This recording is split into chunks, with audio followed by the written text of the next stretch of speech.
आँसुपछि आउने सुनौलो बिहान। सुनसान एउटा सानो गाउँ, त्यही हुन्थ्यो अर्जुन। सानैमा बुवाको काख छुटेको थियो।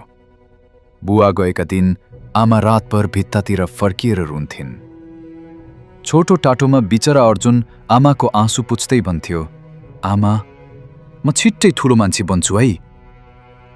आमाले निधारमा चुम्दै कर्बल मुस्कान दिन्थिन्, बाबु, तेरो सपना पूरा होस् भने म भगवानसँग दिनौं मागिरहेकी छु। घरमा दिनमा एक पटक मात्रै खान्थे। कहिलेकाहीँ त्यो पनि हुन्थेन। आमाले भात पाक्दा बाड्नु अघि धेरै पटक आँसु पुछ्थिन्। अर्जुनले बुझ्थ्यो त्यो आँसु दुखाइको मात्र होइन, उसको सपना साकार गर्न नसक्ने डर पनि थियो। स्कुल जाँदा चप्पल फाटेको थियो, कपडा पुरानो, झोलामा सुई र धागो बोकेर हिँड्थ्यो, कतै फाटे सिउन। साथीहरूले जिस्क्याउँथे, यो गरिबको सपना देख्छ र? रातमा सुत्नु अघि अर्जुन आकाश हेर्थ्यो र एक्लै भन्थ्यो, हे भगवान, एक दिन म आमालाई हाँस्न दिनेछु। अहिले त उहाँका आँखा सधैँ रसाइरहेका छन्। त्यति भनेर ओनो नभ्याउँदै आँसु ओछ्यान भिज्थ्यो। कहिलेकाहीँ खेतमा काम गरेर जम्मा गरेको पैसाले एक दिन सहर गएको। सहर आएर त झन् बिचल्ली भयो। जुन रेस्टुरेन्टमा भाँडा माझ्थ्यो त्यहाँ धेरै पटक त सानो गल्तीमा साहुले गाली गर्थ्यो, ए गरिबका छोरा, काम गर्न आउँदैन?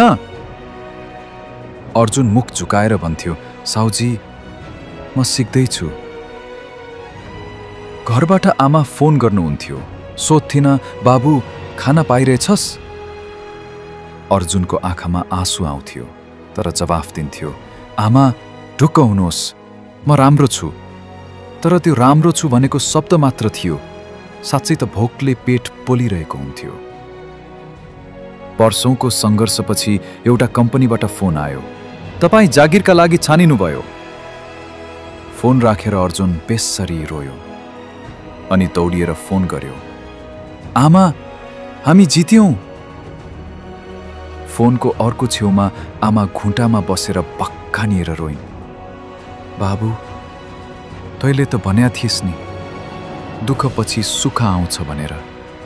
आज त मेरो भगवानले सुनेछन्। अहिले अर्जुन गाउँ फर्केर गरिब